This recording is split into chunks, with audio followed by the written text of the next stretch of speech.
Alright, so we're back with the old Ford loader here today. Did some tinkering on this thing here yesterday. Nothing major, all that interesting.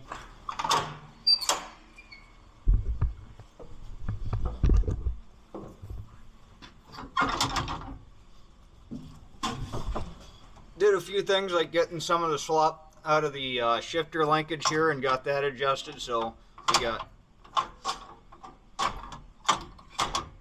we easily go into all the gears. The detents on the shifter line up to the detents on the transmission, so that makes running this a lot nicer. Also, the throttle pedal here was loose and flopping around, kind of sticky, so we got that rebolted down and fixed up. Got some of the gauges working. I got engine oil pressure, and I got both of the trans gauges, the trans clutch pressure and the temperature working. I don't know how accurate they are. The trans clutch pressure rides kind of right on the top side of the bottom red there. And temperature seems pretty accurate. It got about a quarter of the way up the gauge here.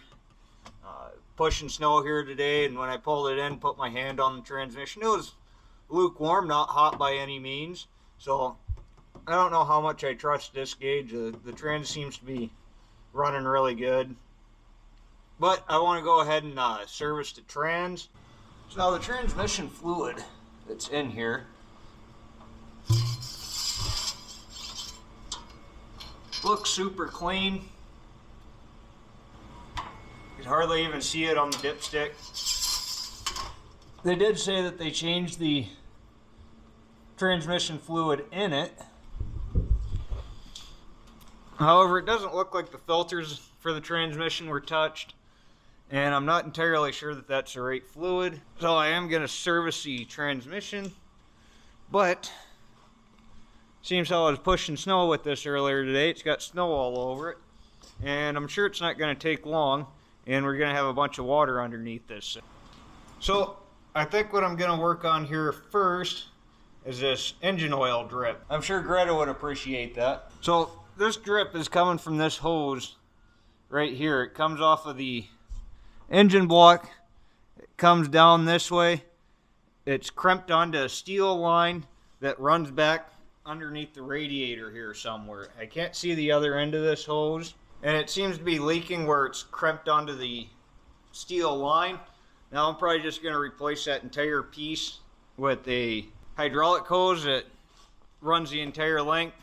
Problem is I can't get to wherever it goes underneath the radiator here. I assume it's going to oil cooler.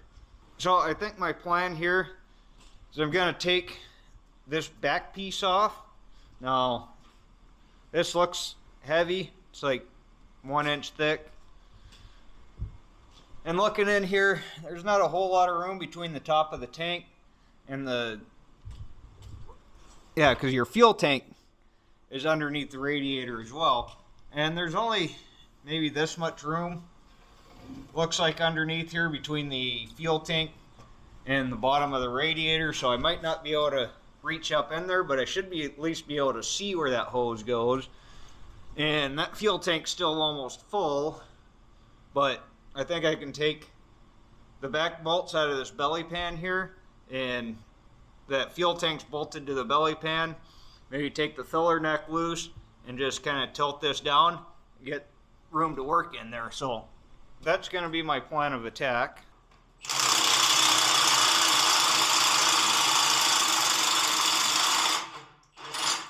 Okay, so I'm guessing there must be nuts on the back sides of these because they're crack loose and then they're just kind of keep spinning. So there must be nuts on the back side that I'm going to have to hold. Now we were going to have to probably most likely drop this down a little bit anyway. So got a floor jack under here. I think when this drops down some, should be able to reach up in there and get the back side of those nuts. The strap off of the fuel filler neck. Hopefully I don't have to take the neck off. I think it should just kind of slide down there. So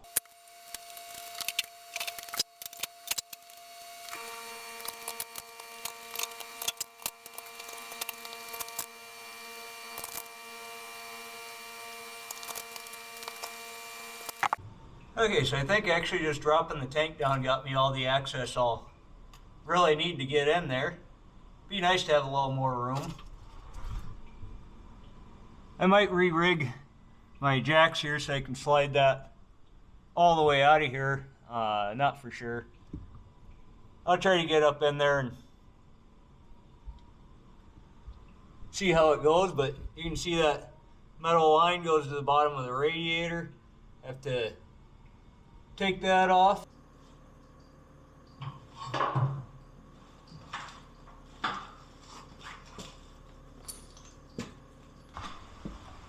Okay, so I've got my hose to take down to Napa. Gonna get a new wiper blade. Oh, most of the water is kind of staying away from where this transmission filter is here.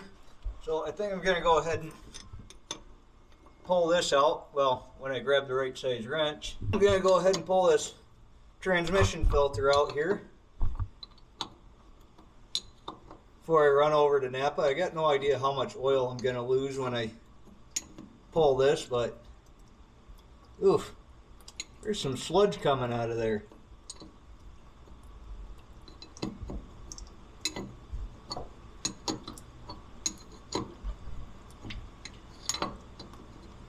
Yeah, I got no idea how much oil I'm going to lose when I take this out, but I know I'm not going to lose all of it. So if I got to put this filter back in while we wait for another one to come, I can do that. And then there's also a pickup screen in here, but we should just be able to clean that one, I think. It's just like a mesh screen. I don't know that I'm putting this filter back in regardless of. There's some sludge coming out the bottom of that thing.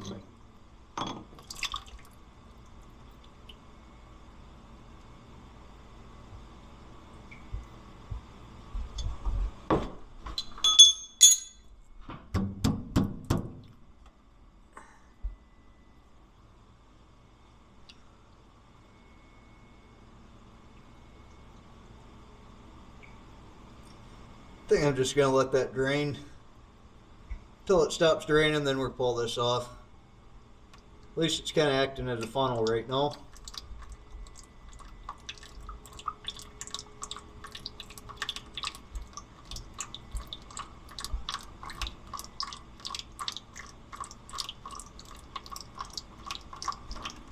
Any day now.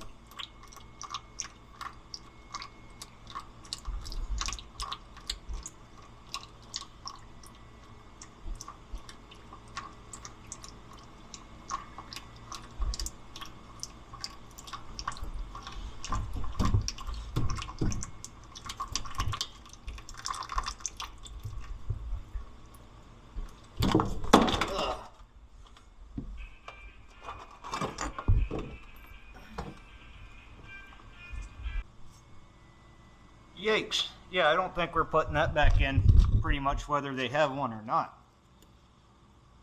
Oh.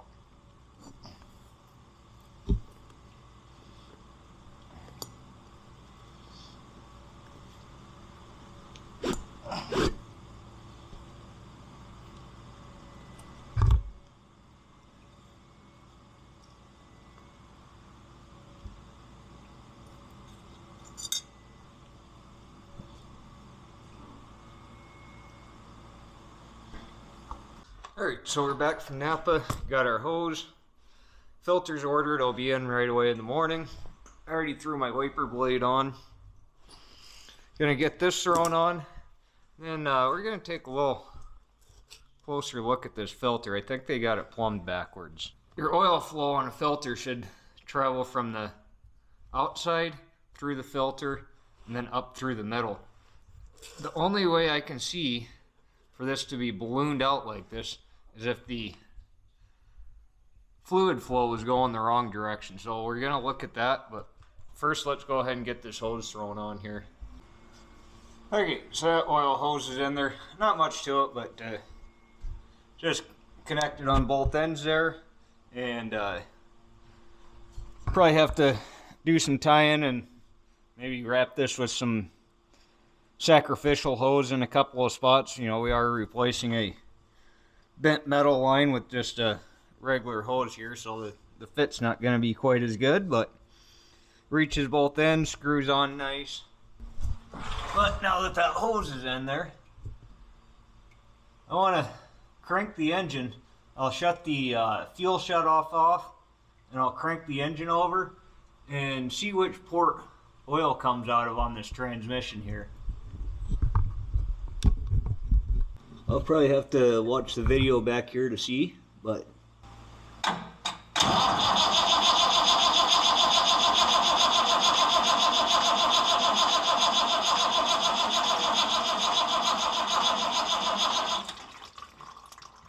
okay, so as I suspected, oil flow is going the wrong direction through this filter housing. It's coming in through the center and out through the side. That's why this filter failed like this. So I bet if we pull some of this filter material out of here, yeah, so you can see our contaminants are on the inside of the filter. Should be on the outside.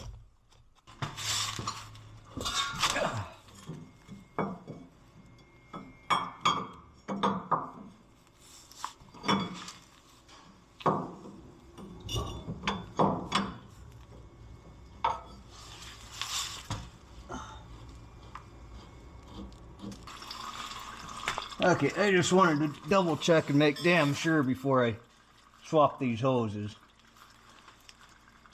That is most definitely the feed to the filter. And that's the return from the filter. So this one needs to go on this side. Now my guess as to what happened is sometime a long time ago, somebody replaced these hoses and they put them on backwards. Probably put them on backwards on the transmission side. And I probably should take this one loose up there so there's a little bit of a twist in that hose and get that out of there. But should be going the right direction through the filter now.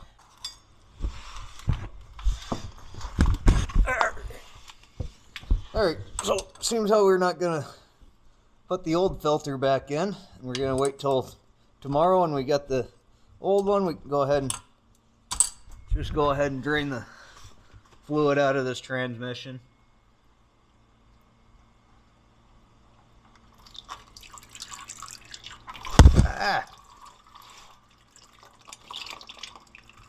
Boy, that is gonna want to shoot out of there.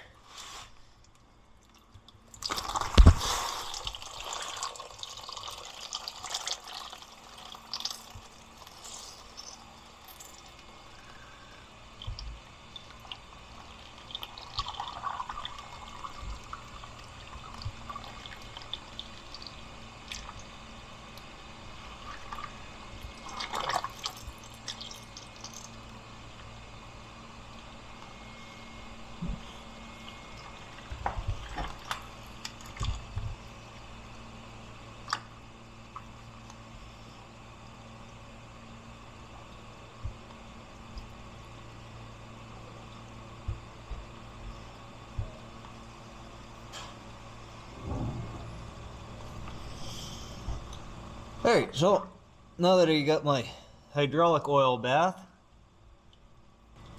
I'm gonna go ahead and let that finish draining. Alright, so now I've got all the bolts removed from this cover. I should just be able to, might take a little pry. Let me set you guys down so I can use both hands and try not to drop that in the oil.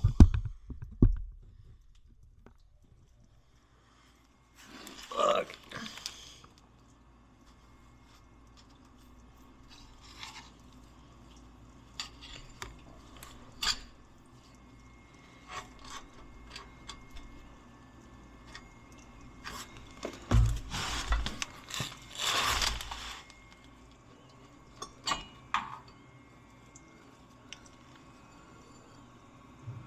A little bit of rusty and crusty on there.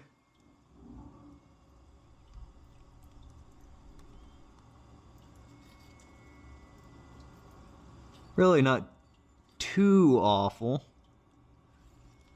Let's go ahead and get this thing cleaned out. Then we can put it back together. Alright, so we got our pickup screen all cleaned up. Ready to go back in.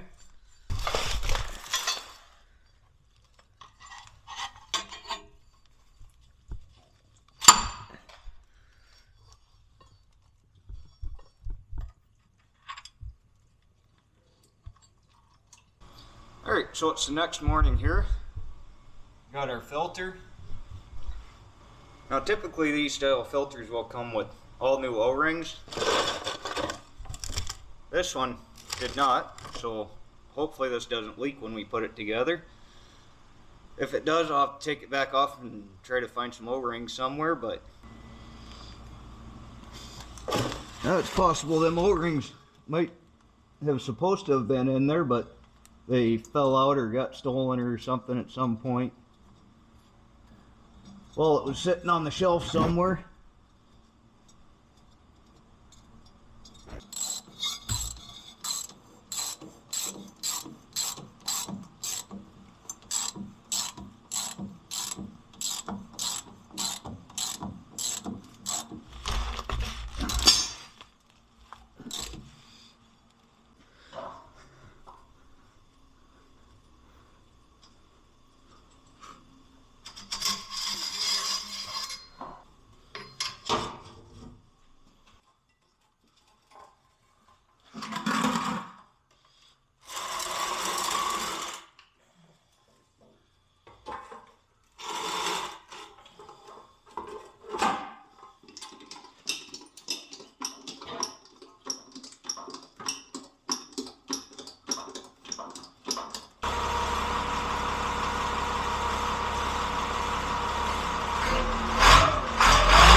Alright, so we got it somewhat warmed up, and we're in between the add and the full mark. We still weren't warm enough on the transmission to register anything on the temperature gauge, and that's supposed to be a hot check. So I ran it for quite a while doing that, and so I checked my oil line that we put in here, and it's dry as can be.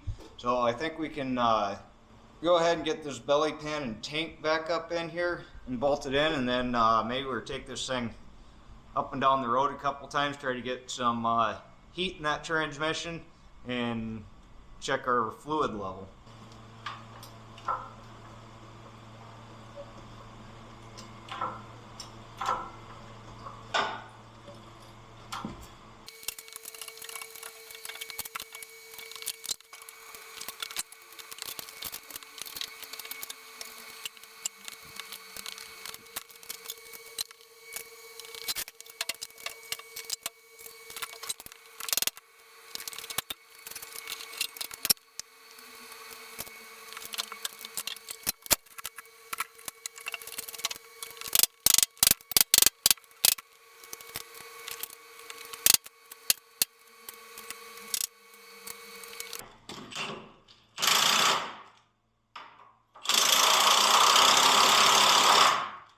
Alright, so I think we got everything buttoned up here.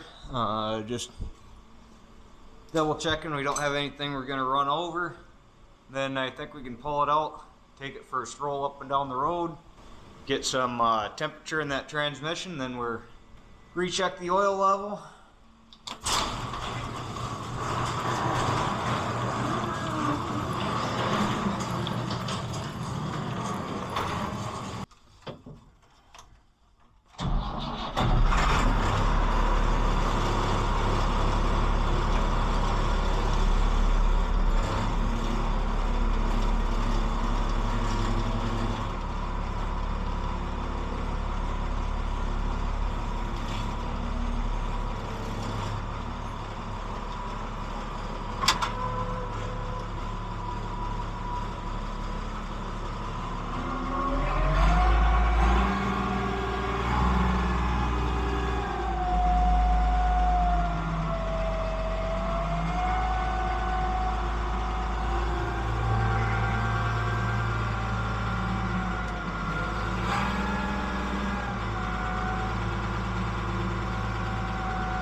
little bouncy.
Alright, so I checked the fluid after running it up and down the street there. We're about, I don't know, bottom quarter of the transmission temperature range there when we got back from our little stroll. And we're just, a little bit before the full mark, still well within our operating range. So then off camera I just sat there and did laps around the property here, shifting up and down between high and low, and did that for about a half an hour and checked it again, and we're still right about the same. So I think we're good there. Maybe add a quart or two. Definitely going to be less than a gallon. Just top that off, and then I think the next major project on this loader is going to be to rebuild this lift cylinder.